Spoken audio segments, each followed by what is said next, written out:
Pastor John Woodin, and this is a ministry of Hollywood Faith Christian Center in beautiful Hollywood, Florida. We welcome you. Today we're on the third of three messages regarding the tribulation period or the end of days. In Matthew 24, and it says, because of lawlessness, the love of many will grow cold, but he who endures to the end shall be saved. Well, that's consistent with the first horseman of the apocalypse, the white horse. Its false authority has been released, and there are many people who just will not follow the rules, and that is something brand new.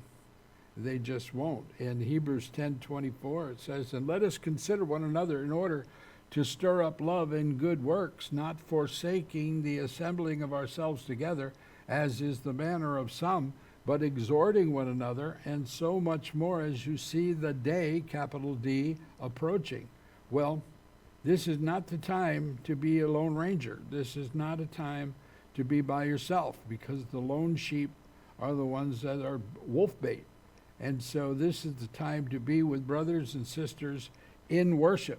And because it says not just go to church because of, it's a nice thing to do. It's because we are going to need each other as the day, capital D, approaches. Matthew 24 talks about the acceleration of time. I haven't talked to a person who didn't feel that time was accelerating. But then there will be great tribulation, such as not been since the beginning of the world until this time, nor it ever shall be. And unless these days were shortened, no flesh would be saved. But for the elect's sake, those days will be shortened. And I believe that the shortening of days, although it's 24 hours, the Lord is compressing it so that it is accelerated for our sake, so that we are protected. What should we do? What should we do? Well, first of all, we should pray. 2 Chronicles 7:14 says this, if my people, Jesus, the God people, who are called by my name, will humble themselves and pray and seek my face and turn from their wicked ways, then I will hear from heaven and I will forgive their land and forgive their sin and heal their land. And my face and turn from their wicked ways, I will hear from heaven. Shema is what it means. It's a second word for hearing. It's hearing and obeying. It's not just hearing.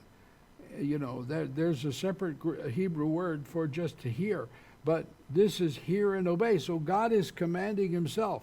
If you guys repent, if you guys turn from your wicked ways, then I have to bless you. So we need to pray. We need the power of intercession is great. The church needs to be in prayer because maybe God will stay his hand. 2 Samuel, David says this, while the child was alive, I fasted and wept.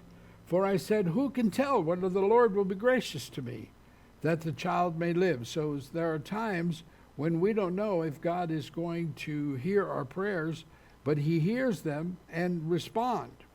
And I think it's a season of intercession. And Luke chapter 18, he says this, and shall God not avenge his own elect who cry out day and night to him, though he bears long with them? I tell you that he will avenge them speedily. Nevertheless, when the Son of Man comes, will he really find faith on the earth? And that is the key. Will he find people who believe and trust that their intercession matters? In Joel chapter 2, now this also has to happen.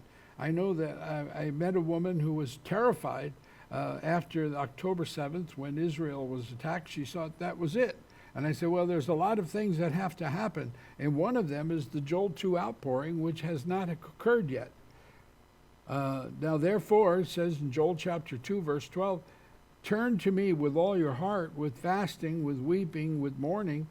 Rend your heart, not your garments. Return to the Lord your God, for he is gracious and merciful. And he continues by saying, I shall come to pass afterward that I will pour out my spirit on all flesh. Your sons and your daughters shall prophesy. Your old men shall dream dreams, and your young men shall see visions. and on my maidservants and my men servants I will pour out my Spirit in those days, and I will show wonders in the heavens and on the earth. We're seeing all kinds of things, unusual things occurring in the heavens. We have a second moon right now, a small one that's supposed to just spin out of orbit, but we have a second moon. We are seeing things in the heavenlies that we have never seen before. Comets that, have never been around this way before. They said one comet had been hundreds of years since we've seen it. And the sun will be turned into darkness and the moon into blood. And we've had red moons, we've had sunbursts that we don't expand, and how it affected communications on Earth. We see the magnetic poles of the Earth are changing. And it's like, well, how can that be? And you can write it off for lots of things, but the Bible has told us that these things were going to occur. Behold, I stand at the door and knock. If anyone hears my voice and opens the door, I will come into him and dine with him, and he with me. To him who overcomes, I will grant to sit with me on my throne, as I've overcome and sat down with my Father on his throne. He who has an ear, let him hear what the Spirit says to the churches. It's not what it says to the unsaved. It's talking about the church.